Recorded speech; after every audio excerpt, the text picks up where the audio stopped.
সড়কে শৃঙ্খলা ফেরাতে এবং নিরাপদ সড়কের দাবিতে শিক্ষার্থীদের আন্দোলনের পর ট্রাফিক পুলিশ সপ্তাহ, ট্রাফিক পুলিশ মাস পালন করেছে আইনশৃঙ্খলা বাহিনী। তারই ধারাবাহিকতায় এবার শুরু হলো আইনশৃঙ্খলা পক্ষ 2019। এদিকে রাজধানীর ফুটপাত দখলমুক্ত করতে মাঠে থাকার ঘোষণা দিয়েছে আইনশৃঙ্খলা বাহিনী। দর্শক, সবাইকে স্বাগত এটিএন নিউজের নিয়মিত আয়োজন আমাদের কথায়। আপনাদের সঙ্গে আছি আমি সম্রাট আনোয়ার। শুরুতেই চলুন দেখে আসি আজকের বিষয়টি নিয়ে এটিএন নিউজে প্রচারিত একটি প্রতিবেদন।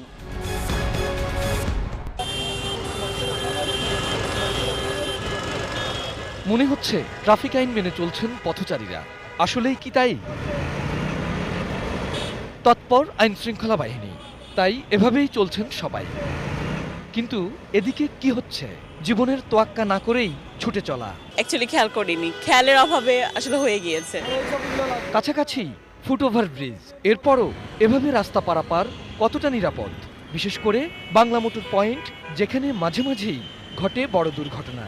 আমরা যদি ফুটওভার ব্রিজটা ব্যবহার করতাম তাহলে আরও বেশি নিরাপদে চলাফেরা করতে পারতাম। ফুটওভার ব্রিজ অবশ্যই আমাদের ব্যবহার করা উচিত, কারণ সড়ক দুর্ঘটনা বাড়তেছে। নিয়ম মেনেই মাথায় হেলমেট, তবুও ফুটপাতে চলছে সে বাইক। নির্ধারিত স্টপেজ থাকলেও যাত্রী ওঠানামা চলে যেখানে সেখানে। চলতি পথে আবার খুলে গেছে গণপরিবহনের দরজা। নানা অনিয়ম সড়কে, কাউকে কাউকে জরিমানাও গুনতে হচ্ছে। আমরা চাচ্ছি যে স্টপেজ সেখানে তারা উঠানামা করবে এবং দরজা বন্ধ থাকবে। ইঞ্জিনিয়ার্স ইনস্টিটিউশন টু শাহবাগ, গাড়ির চাপ না থাকলেও ঝুঁকি নিয়ে উল্টো পথেই বেছে নেন অনেক রিকশা চালক। কখনো বা কাছের বারডেম হাসপাতালে যাত্রীর রোগী দেখার অজুহাত। অথচ উল্টো চলতে গিয়ে নিজেই যে কখন হাসপাতালের বাসিন্দা হয়ে যাবেন সেই শঙ্কা নেই কারো। এটা তো নিয়ে আসছে না, আইসি ভুল হয়েছে, এটা ঠিক আছে। আমি মনে করছি সরকারি লোক সার্জন এই কটলে সাথে, এই জন্য মনে করছি সরকারি লোক। মাথার উপরই ফুটওভার ব্রিজ, এরপরও তা ব্যবহার না করে ঝুঁকি নিয়ে রাস্তায়। গেল বছর নিরাপদ সড়কের জন্য নেয়া নানা উদ্যোগে সফল ঢাকা মহানগর পুলিশ তৎপর আবারও। মঙ্গলবার দুপুরে রাজধানীর 0 পয়েন্টে উদ্বোধন হলো ট্রাফিক শৃঙ্খলা পক্ষ। সারা বাংলাদেশের মানুষকে আমরা দেখাতে চাই যে কিভাবে তারা আইন মেনে চললে পরিস্থিতিটা কীরকম হয়, কতখানি আরামদায়ক হয়, স্বস্তিদায়ক হয়। আমরা শুরু করব ফুটপাত মুক্ত করা, কারণ এই ফুটপাত আমাদের জন্য আরেকটি সমস্যা। এই উবার এবং যে পাঠাও, এরাও হয়তো আমরা দেখছি যে হাজার হাজার গাড়ি নামিয়ে দিয়েছে, সেইগুলো একটা নিয়ন্ত্রণের মধ্যে নিয়ে আসার জন্য। একে আজাদ, এটিএন নিউজ, ঢাকা।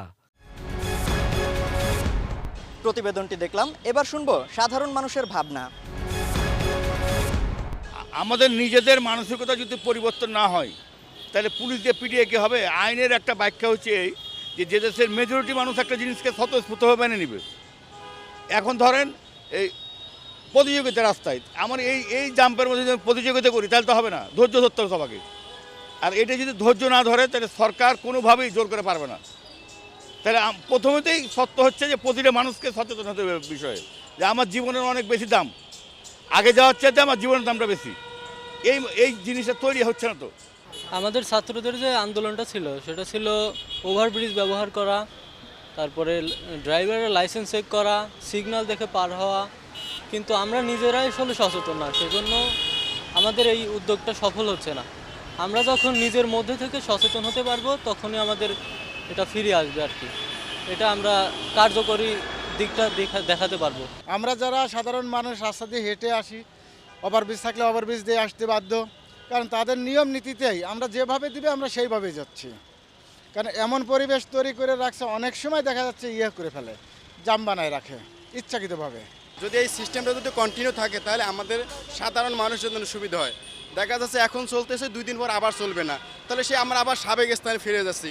তো এই সিস্টেমটা একেবারেই টোটাল বন্ধ করা উচিত। আমরা যেই নিয়মটা চালু করব সেটা যাতে কন্টিনিউ অব্যাহত থাকে, তাহলে আমাদের সবার জন্য এটা স্যাটিসফাই হয়, আমরা ভালোভাবে থাকতে পারি এবং আমাদের সাধারণ যাত্রী বা আমরা পথচারী যারা চলি আমাদের জন্য সুবিধা হয়। আমাদের দেশের জনগণ মানে সব কিছু মেনে চলেন আসলে। যেমন ধরেন রাস্তা পারাপারে যেটা, ওটা ছাড়া তারা অন্যখান থেকে রাস্তা পার হয়, এবং ফুটওভার ব্রিজ যেগুলো আছে সেটাও তারা ব্যবহার করে না, যার দরুন আমাদের অনেক দুর্ঘটনা ঘটে। এটার জন্য আমাদের জনগণও দায়ী, আবার অনেক সময় বাস যারা চালক তারাও অনেক সময় নিয়ন্ত্রণ ঠিকমতো রাখে না, তারাও দায়ী। ট্রাফিকের যে দায়িত্ব দেখতাম সেটা আমরা তো জনগণ সন্তুষ্ট ছিল না। রেড ক্রিসেন্ট ছেলেপেলেরা যেভাবে কাজ করতেছে, মানুষকে হেল্প করতেছে, সহযোগিতা করছে, এটা অত্যন্ত ভালো এবং দেশের জনগণের জন্য মঙ্গলজনক। আসলে আমরা তো চাই যে রাস্তা যাতে একটু ফাঁকা থাকে। সেই সকাল ধর 9টার সময় উঠছি মোহাম্মদপুর থেকে, এই যে এখন এসে পৌঁছালাম। এটা আমার অফিসে দেরি হয়ে গেল, যার জন্য হয়তো লেট মার্ক হবে, এর জন্য অনেকে বেতনও কাটা যায়, আমাদেরও হয়তো এরকম হবে। এটা আসলে যাতে পুলিশ সব তো এইভাবেই চললে পারে যাতে আমাদের যাওয়া আসায় একটা হতে পারে, আমরা সময় মতো জায়গা মতো পৌঁছতে পারে। আমরা আসলে এইটা যদি হয় তাহলে বেটার।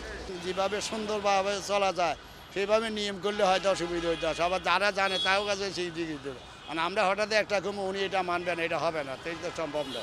ট্রাফিক যেভাবে আমাদের ভালোর জন্য বলতেছে, চাইতেছে, আমাদেরও তাদের সহযোগিতা বা করা উচিত, কিন্তু আমরা তো করি না। যে দেখা গেছে আমরা এরকম করে যদি থামনদের বলি থামুন, ওরা অনেক সময় দেখা থামে না, চলে যাচ্ছে, ওনারা আমাদের কথা শুনতেছে না। এই জিনিসটা আসলে যদি ওনারা একটু রুলস ব্রেক করে চলতেন তাহলে খুব ভালো হতো। আর এই নিয়ম নীতিটা সবাই যদি মেনে চলে, আমরা জনগণ, সাধারণ জনগণ যারাই আছি সবাই মেনে চললে আশা করি খুবই উজ্জ্বল হবে। ট্রাফিক বিভাগ থেকেও বিভিন্ন ধরনের উদ্যোগ নিয়ে থাকে যানজট নিরসনের জন্য, আমাদের নগরবাসীর সুবিধার জন্য। বাট বিগত বছরগুলো থেকে বা বিগত যে আয়োজনগুলোই করেছে ট্রাফিক সপ্তাহ উপলক্ষে, মনে হয় না এগুলো কোনো সফলতার মুখ দেখেছে।